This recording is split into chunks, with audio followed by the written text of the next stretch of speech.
안녕하세요. 수정입니다. 여러분, 기적 방송국에 오신 걸 환영합니다. 자, 오늘은 2020년 4월 13일 월요일입니다. 여러분, 월요일이에요. 자, 여러분, 월요일이 제일 좋아 하는 사람은 몇이나 될까요? 문득 생각해 봤는데 저밖에 없는 것 같아요. 이 세상에 월요일이 제일 좋다고 얘기하는 사람 또 있나요? 그러면 저랑 똑같은 미러링인 것 같은데.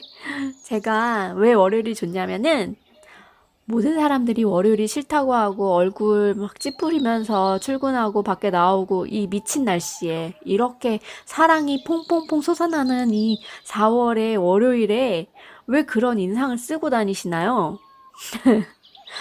그 인상 쓰시는 분들의 모든 축복과 모든 사랑과 모든 행복이 다 저에게로 쏟아지는 걸 아시나요?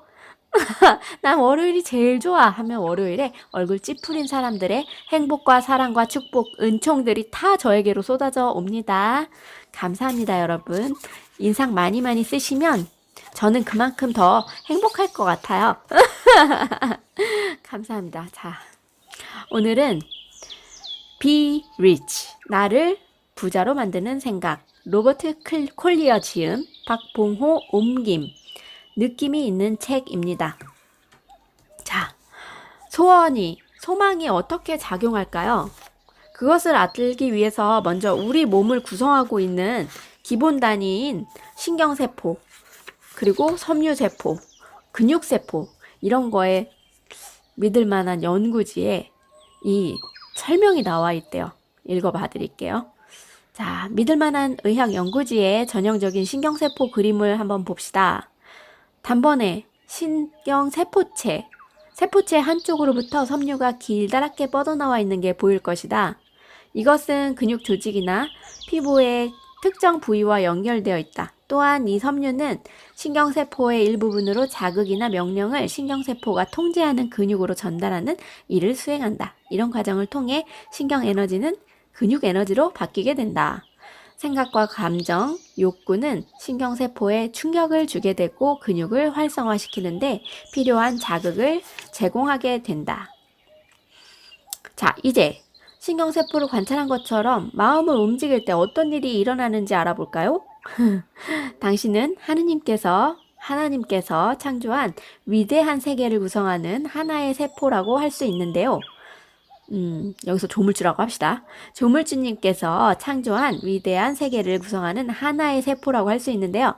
손과 발 혹은 몸을 사용해 일을 할 때 당신은 신경세포의 통제를 받는 근육을 사용합니다. 신경세포와 근육의 관계는 우주 전체로 보면 지극히 미미한 부분에 지나지 않아요. 그런데 손 전체의 힘 또는 몸 전체의 힘을 이용할 수 있는데도 새끼손가락 근육만을 사용하려고 애쓴다면 일의 효율이 떨어질 뿐 아니라 원했던 행동을 제대로 하기도 어려울 것이다. 이는 전체를 보지 못하고 일부에 매달리는 것과 같다. 긍정의 에너지도 이렇게 작용한다. 신경세포의 반대쪽에 그저 붙어있는 것 같던 돌기와 연합해 당신의 소망을 이루는 데 필요한 모든 세포를 자극하는 것. 이것이 바로 마음의 힘이다. 수천 년 전에 쓰여진 고대 인도의 경전 베다에는 다음과 같이 적혀 있다. 너희 중 두 사람이라도 정신력을 합치게 되면 세상을 정복할 수도 있을 것이다. 또한 예수께서는 진실로 다시 너희에게 이르노니 너희 중에 두 사람이 땅에서 합심하여 무엇이든지 구하면 하늘에 계신 내 아버지께서 저희를 위해 이루게 하시리라. 두세 사람이 내 이름으로 모인 곳에는 나도 그들 중에 있느니라. 이렇게 말씀하셨습니다. 둘 혹은 그 이상의 신경세포가 뚜렷한 어떤 목표를 위해 연합한다면 반드시 원하는 것을 얻게 된대요. 도움을 요청하기 위해 심지어 온몸에 있는 모든 세포를 자극시켜야 하는 일이 발생할지라도 이 말은 하나의 신경세포나 혼자서는 어떤 일도 해낼 수가 없다는 의미는 아니고요. 둘 혹은 그 이상이 같은 목적으로 연합한다면 그 일이 좀 더 수월해진다는 말입니다. 창세기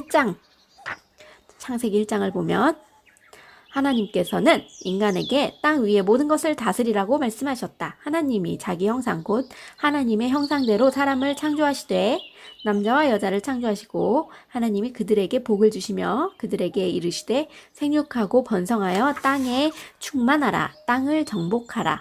바다의 고기와 공중의 새와 땅에 움직이는 모든 생물을 다스리라 하시니라. 이렇게 말씀하셨대요.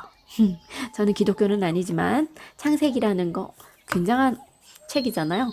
굉장한 글이잖아요. 글은 사람의 입으로 통해지는 게 아니고 이게 글로 적힌 거는 믿어도 됩니다. 이 말씀은 곧 우리 몸을 구성하고 있는 신경세포 하나가 당신의 몸 전체에 영향력을 미치고 있다는 것과 일맥상통한다. 몸 안에 신경세포 하나에 자극을 가할 때 그것이 얼마나 빨리 몸 구석구석 퍼져 있는 다른 신경세포들을 반응하게 하는지도 확인할 수 있다. 분명하고 확실한 목적을 지니는 한 개의 신경세포는 목적을 성취하기 위해 몸을 구성하고 있는 다른 세포들을 활성화시킬 수 있다. 당신은 이 모든 세상을 소유하고 있다. 당신이 왕자거나 거지거나 명문가 출신이거나 아니거나 피부가 하얗거나 검거나 황색이거나 갈색이거나 상관이 없대요. 하나님이 창조하신 신비스러운 우주. 조물주로 합시다. 조물주가 창조하신 신비스러운 우주는 우리가 신경세포들의 자극에 동일하게 반응하는 것처럼 어떠한 세포도 차별하지 않는다. 그 세포가 부유하든 가난하든 당신에게는 단지 하나의 동일한 세포일 뿐이다. 높은 곳에 위치하든 낮은 곳에 위치하든 그 세포가 당신을 공경에 빠뜨리든 혹은 다른 일로 기쁘게 하든 그것은 당신에게 하나의 세포로 다가올 뿐이다. 자, 당신은 얼마나 많은 이해력을 소유하고 있는가? 그리고 이해력을 증가시키기 위해 어떤 노력을 하고 있는가? 무엇보다도 이해력을 먼저 구하면 그 밖에 다른 것들은 저절로 더해진다. 바르게 이해한다면 당신은 이 세상을 움직일 수도 있다. 나폴레옹을 위대한 인물로 만든 힘은 무엇일까? 확실한 것은 타고난 천재는 아니었다는 사실이다. 그는 보잘것없는 가문에서 태어났다. 그의 형제들은 머리가 썩 좋은 편이 아니어서 재임 기간에도 큼지막한 실수들을 저질러 나폴레옹을 공경에 빠뜨리고는 했다. 그것은 나폴레옹도 마찬가지였다. 학업에서도 두각은커녕 언제나 뒤처져 있었다. 육군 사관학교 시험도 겨우 통과했다. 어이구, 대단하다. 겨우 통과한 게 더 대단하겠네요. 신참 장교로 복무할 때 역시 수천 명의 동료와 다른 어떤 특별함도 없었다.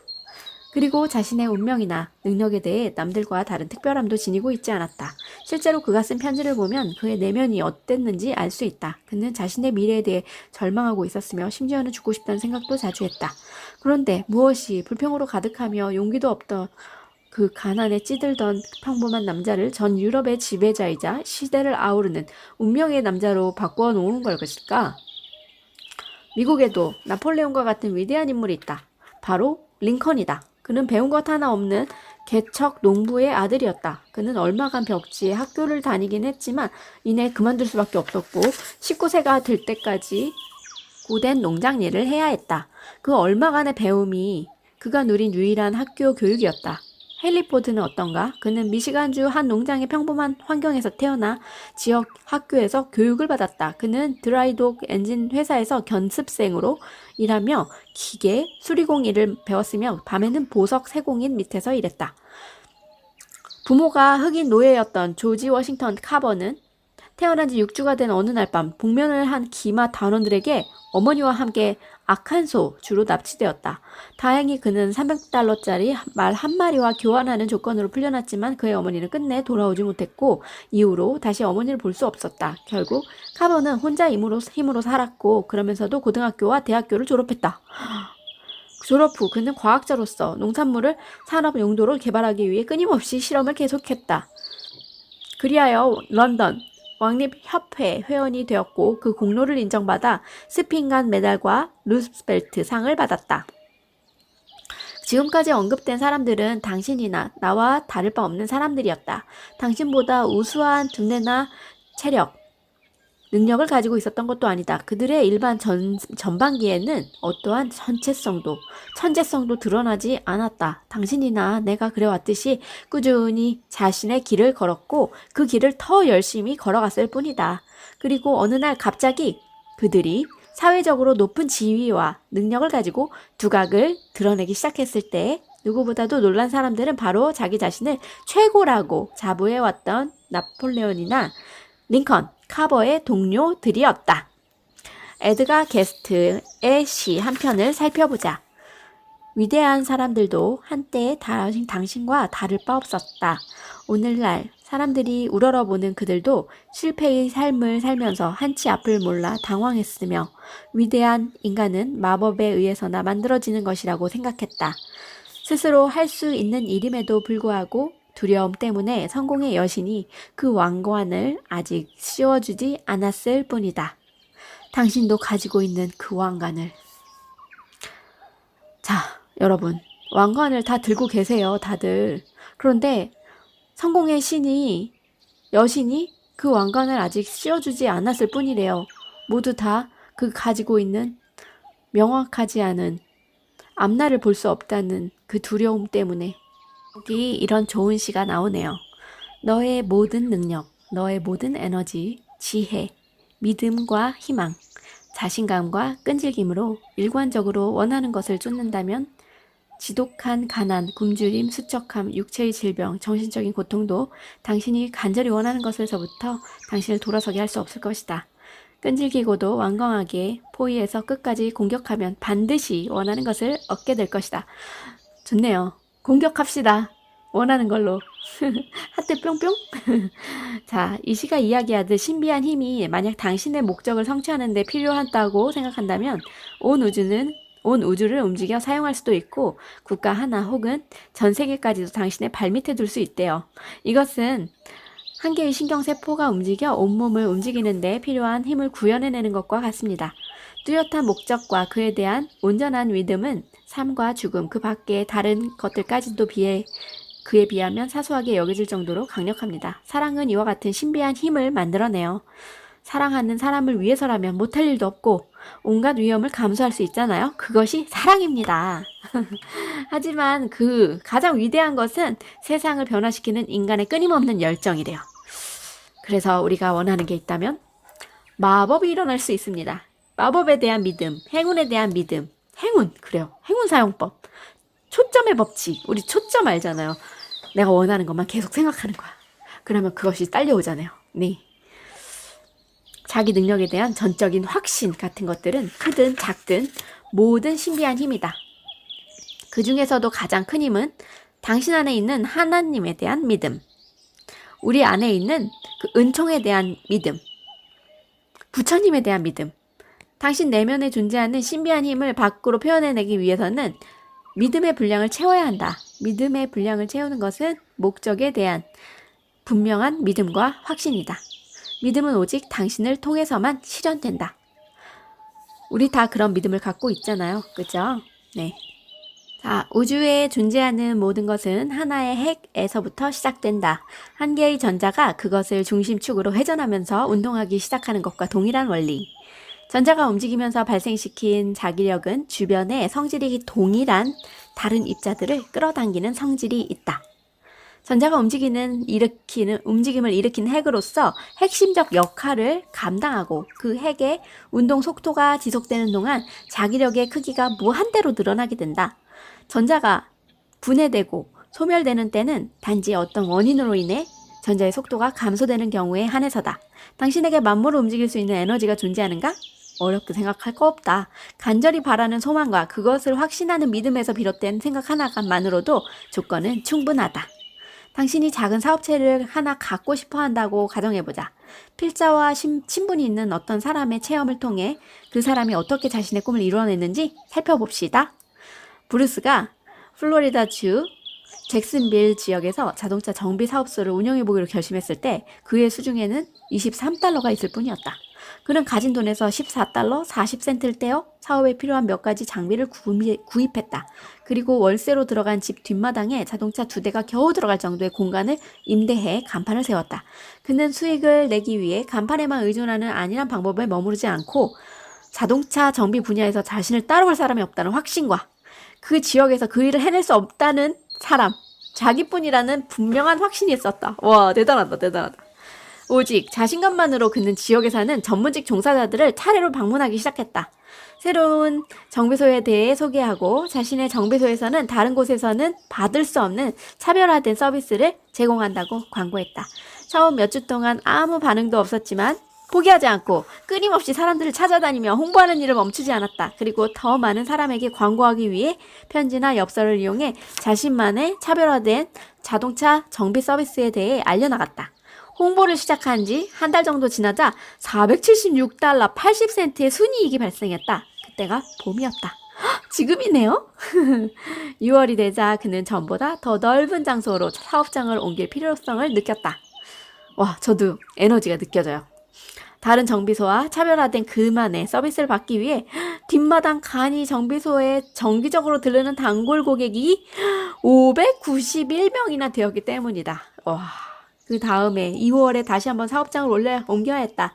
이번에는 도시 한복판에 위치한 보기 좋은 곳. 와, 그 1년 후 또다시 이전했다. 대단하죠?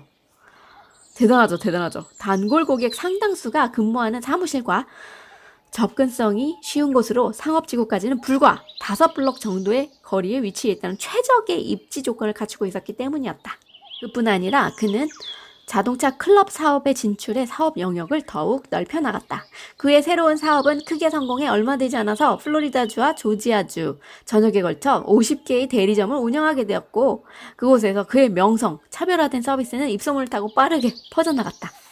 23달러라는 적은 돈이 이와 같은 놀라운 일을 이루어낸 것이다. 누구보다 뛰어난 서비스를 제공해 줄 수 있다는 자신의 특별한 능력에 대한 강한 확신이야말로 성공의 결정적인 요인으로 작용했다. 여러분, 이제 아시겠죠? 돈이 많다고 다 해결되는 건 아니에요. 나에 대한 확신, 그리고 나의 능력에 대한 확신, 믿음, 그것이 이렇게 기적을 만들어내잖아요. 자, 저도 확신합니다. 난 왜 이렇게 기적 방송국을 탄생한 거에 대해서 사람들한테 좋은 영향력을 끼치지? 너무 행복한 오늘입니다. 저는 여러분들이 다 잘 됐으면 좋겠어요. 원하는 것을 다 이루시길 바랍니다, 여러분. 기적 방송국에 오신 걸 환영하고 감사하고 축복합니다. 모든 은총이 여러분과 함께 있기를 바랍니다. 감사합니다.